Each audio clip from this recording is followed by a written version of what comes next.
एक दलित समाज की लड़की होती है और एक राजपूत समाज का लड़का होता है। उन दोनों के बीच में प्रेम प्रसंग हो जाता है। अब दोनों एक दूसरे से वादे कर देते हैं। हर हाल में दोनों एक दूसरे से शादी करना चाहते थे और अपनी ज़िंदगी जो है साथ साथ बिताना चाहते थे। लेकिन एक दिन जब उस दलित समाज की लड़की के परिवार वालों को इस बात की जानकारी लग जाती है तो वो उस लड़की की सगाई जो है अपने ही परिवार वालों के आसपास जो है कर दी जाती है। जब इस बात का पता उस लड़के को लगता है तो वो काफ़ी ज़्यादा आग बबूला हो जाता है। और एक दिन जब उसे पता चलता है कि वो लड़की अपनी माँ के साथ जो है खेत पर जो है काम करने के लिए गई है, तो वो अपने दो दोस्तों के साथ जाता है, जिसके बाद उस लड़की का हाथ पकड़ता है और उसे अपने साथ चलने के लिए कहता है। तो इस बात की जानकारी जब उसकी माँ को लगती है तो वो उस लड़के का रोकने की कोशिश करते हैं, उसका काफ़ी ज़्यादा विरोध करते हैं। तो आखिरकार वो लड़का काफ़ी ज़्यादा गुस्से में आ जाता है और एक ऐसी घटना को अंजाम देता है जिसके बाद आसपास के लोगों को इस बात की जानकारी लगती है तो काफ़ी ज़्यादा वहाँ पर भीड़ हो जाती है, काफ़ी ज़्यादा जमावड़ा हो जाता है। और जब इस कहानी को हर लोग सुनते हैं तो वो सोचने पर मजबूर हो जाते हैं और देखते ही देखते काफ़ी लोग वहाँ पर इकट्ठा हो जाते हैं, जिसके बाद वहाँ पर बड़े बड़े लोग आने लग जाते हैं। यानी कि जितने भी बड़े बड़े सांसद होते हैं, सपा के अधिकारी होते हैं, वो सब लोग वहाँ पर आते हैं और रोड को रोक लेते हैं। जिसके बाद रोड के ऊपर भी जो है धरना प्रदर्शन होता है। और इस तरीके की कहानी जब निकल कर सामने आती है तो ये कहानी सोशल मीडिया पर भी काफ़ी ज़्यादा वायरल हो जाती है। और देखते ही देखते हर तरीके से जो है हर कोई इस बात के बारे में जान रहा होता है, इसके बारे में बात कर रहा होता है, इसी के बारे में चर्चा कर रहा होता है। आखिरकार उस लड़के ने ऐसा क्या किया था, पूरी कहानी इस वीडियो के माध्यम से आप सभी को विस्तार से बताऊंगा। नमस्कार दोस्तों, मैं रमजान सैया और आज की सच्ची घटना जो मैं आपको बताने जा रहा हूँ वो उत्तर प्रदेश का एक जिला लगता है मेरठ, और यहीं पर एक थाना लगता है सरदना थाना, और यहीं के आसपास एक छोटा सा गांव होता है। उस गांव का नाम कपसार गांव होता है। यहीं के रहने वाले पारस सोम राजपूत, अभी की डेट में उनकी उम्र 23 साल के आसपास की है। वो उसी गांव में रहकर जो है पढ़ाई लिखाई कर रहा होता है, अपने परिवार के साथ रह रहा होता है। लेकिन उसी के आसपास रहने वाली दलित समाज की एक लड़की होती है। उस लड़की का नाम रूबी होता है, जिनकी उम्र 20 साल के आसपास की होती है। अब इन दोनों के बीच में प्रेम प्रसंग स्टार्ट हो जाता है, जिसके बाद दोनों एक दूसरे के वादे के अंदर आ जाते हैं। पारस सोम राजपूत कहता है रूबी से कि मैं तुमसे शादी करना चाहता हूं और हर हाल में मैं तुम्हारे साथ आगे की ज़िंदगी बिताना चाहती हूं। अब रूबी भी जो है इसी तरीके के साथ पारस सोम के साथ अपने जो है वादे करते हैं, जिसके बाद दोनों का प्रेम प्रसंग जो है काफ़ी अलग लेवल का जो है चल रहा होता है। अब यहाँ पर पारस सोम की जैसे ही पढ़ाई पूरी खत्म होती है तो वो पास ही के रहने वाले राजेंद्र नाम का एक डॉक्टर होता है, उसके पास वो ट्रेनिंग करने लग जाता है। कि वो सोचता है कि जैसे ही मेरी यहाँ पर ट्रेनिंग पूरी हो जाएगी, मैं डॉक्टर बन जाऊँगा तो मैं रूबी से शादी कर लूँगा, जिसके बाद रूबी के साथ जो है मैं खुशी खुशी से पूरी ज़िंदगी बिता पाऊँगा।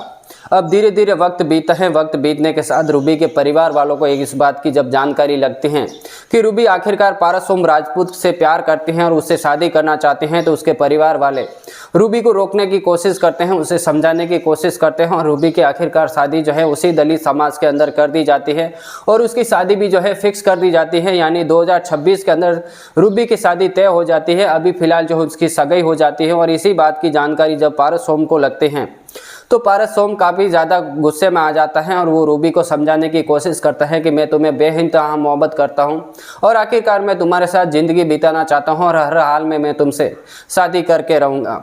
रूबी भी कहती हैं कि मैं भी तुमसे करना चाहती हूँ, लेकिन जैसे ही मेरे परिवार वाले जहाँ पे भी मेरी शादी करवाएंगे मुझे वहीं करनी होगी, क्योंकि तुम जो हैं अलग समाज के हो, मैं एक अलग समाज के हूँ और हमारे बीच में आगे की ज़िंदगी बिताना काफ़ी ज़्यादा मुश्किल हो सकते हैं। तो सोमनाथ बिल्कुल भी नहीं मानता है और हर तरीके से हर जगह से वो अपनी कोशिश में लगा रहता है। रूबी के साथ शादी करना चाहता है, उसे भगा कर लेकर जाना चाहते हैं। तो 8 जनवरी 2026 के दिन जब पारस सोम को इस बात की जानकारी लगती है कि आखिरकार रूबी अपनी माँ के साथ खेत पर काम पर गई हैं, तो आखिरकार पारस सोम अपने दो दोस्तों को लेकर खेत में चला जाता है, जिसके बाद उनके दो दोस्त तो साइड में खड़े हो जाते हैं। लेकिन पारस सोम सीधा रूबी के पास जाता है, उसे कहता है कि तुम्हें मेरे साथ चलना होगा, मैं तुमसे शादी करना चाहता हूँ, आगे की ज़िंदगी जो है मैं तुम्हारे साथ बिताना चाहता हूँ। उसका हाथ पकड़कर जब उसे लेकर जाने की कोशिश करता है और इस बात की जानकारी जब उसकी माँ सुनीता को लगती है तो वो आकर उसे विरोध करते हैं, उसे रोकने की कोशिश करते हैं। तो आखिरकार पारस सोम गुस्सा हो जाता है, जिसके बाद एक फावड़ा पड़ा होता है उसे उठाता है और सुनीता को मार देता है, जिसके बाद सुनीता वहीं पर घायल हो जाती है, रूबी की माँ। और आखिरकार पारस सोम रूबी को लेकर वहाँ से फरार हो जाता है।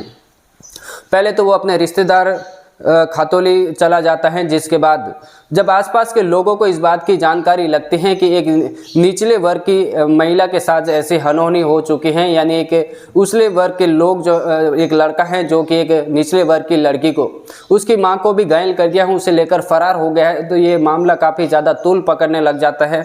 जब आसपास के लोगों को इस बात की जानकारी लगती है तो वो भी वहाँ पे भी जो है काफ़ी ज़्यादा जमावड़ा हो जाता है और धीरे धीरे ये मामला काफ़ी ज़्यादा जो है संज्ञान में आ जाता है, जिसके बाद पुलिस भी मौका वारदात पर पहुंच जाती है, जिसके बाद बड़े बड़े लोग वहां पर आना स्टार्ट हो जाते हैं।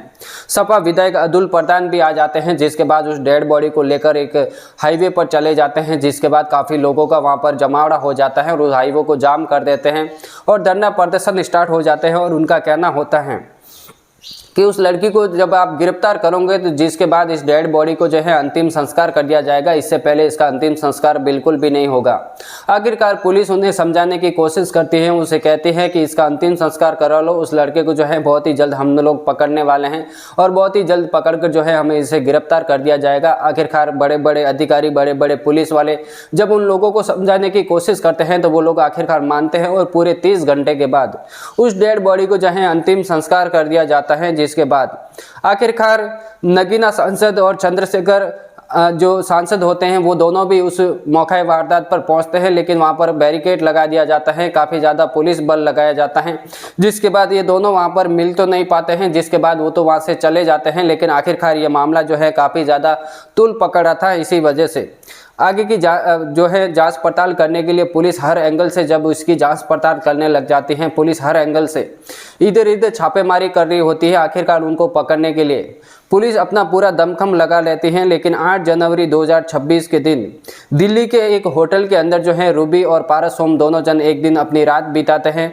और वहाँ पर रात बिताने के बाद अगली सुबह 9 जनवरी के दिन गुरुग्राम अपने दोस्त के यहाँ पर चले जाते हैं, जिसके बाद अपनी बहन पटरी गांव चले जाते हैं। फिर इधर इधर घूमना स्टार्ट हो जाता है। पारस सोम अपनी प्रेमिका को रूबी को लेकर वो इधर इधर घूमता रहता है, लेकिन 10 जनवरी को रूबी को लेकर हरिद्वार जाता है। हरिद्वार जाने की तैयारी कर रहा होता है तो अचानक पारस सोम सोचता है कि आखिरकार मुझे अपने घर परिवार वालों से कैसे बात करनी होगी, क्योंकि वो मीडिया के अंदर हर तरीके से जब इसकी न्यूज़ चल रही होती है तो पारस सोम भी जो हैं हर एक एक कदम पर जो है वो फूक फूक कर चल रहा होता है, न्यूज़ देख रहा होता है कि अभी क्या चल रहा है क्या नहीं चल रहा है, ये सारी जानकारी आखिरकार पारस सोम राजपूत को भी लगी हुई रहती है। वो मोबाइल पर हर तरीके से न्यूज़ देख रहा होता है, लेकिन आखिरकार पारस सोम सोचता है कि मेरा जो दोस्त है जो कि डॉक्टर हैं जिसका नाम राजेंद्र है उसको वो कॉल लगाता है, जिसके बाद उसे पूछने की कोशिश करता है कि आखिरकार मेरे घर परिवार वाले कैसे हैं और हमारे गांव में क्या चल रहा है।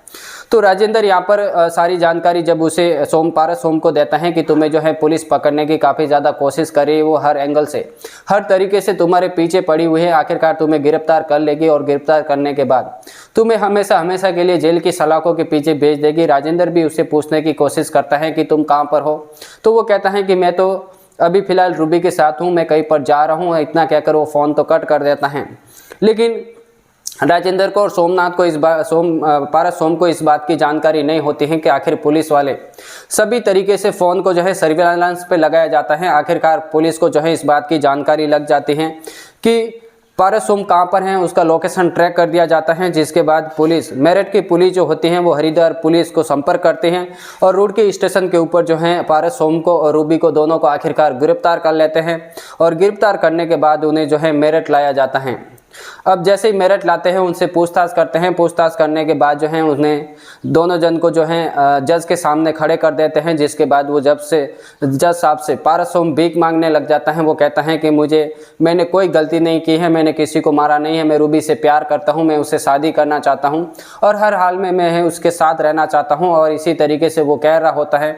जब उसे पकड़ कर लाती हैं तो वो चिल्लाकर चीख कर वो यही कह रहा होता है। लेकिन आखिरकार पारस सोम के सामने एक बहुत बड़ी मुश्किल पैदा हो चुकी है। आखिरकार रूबी अगर जज के सामने कहते हैं कि मैं इसके साथ अपने प्रेमी के साथ भागी हूं, तो आखिरकार जज साहब भी जो है दोनों को जो है अपनी मां की हत्या के खिलाफ उनके खिलाफ केस दर्ज कर सकती हैं, उन्हें हमेशा हमेशा के लिए जेल की सलाखों के पीछे भेज सकती हैं। और आखिरकार रूबी भी कहती हैं कि मुझे जो है भगा कर लेके गए हैं पारस सोम, तो फिर आखिरकार पारस सोम को के ऊपर जो है धाराएं लग सकती हैं और उसको भी है जेल की सलाखों के पीछे भेज सकते हैं। आखिरकार दोनों तरफ से पारस सोम जो जो है पूरी तरीके से फंस चुका है, इधर भी फंस चुका है उधर भी फंस चुका है, दोनों तरीके से आखिर उसे जेल होना तय है। ये जानकारी अभी तक तो पूरी तरीके से आई नहीं है, इसके आगे क्या होगा। आखिरकार जो है पारस सोम को जो है आखिरकार जज इसे जो है सज़ा सुनाने वाले हैं और इसे जेल की सलाखों के पीछे आखिरकार भेजने वाली हैं। इस कहानी को सुनाने का मकसद हमें किसी को ठेस पहुंचाना नहीं, किसी को तकलीफ पहुंचाना नहीं, बल्कि आप जहाँ भी रहते हैं सेफ रहिए, सुरक्षित रहिए, सावधान रहिए। इसी तरीके की क्राइम की कहानियाँ हर रोज़ अगर आप सुनना चाहते हैं, देखना चाहते हैं तो इस वीडियो को लाइक करना, चैनल को सब्सक्राइब कर लेना। मिलते हैं आपसे अगली वीडियो के अंदर, तब तक के लिए हमें दीजिए इजाज़त। जय हिंद।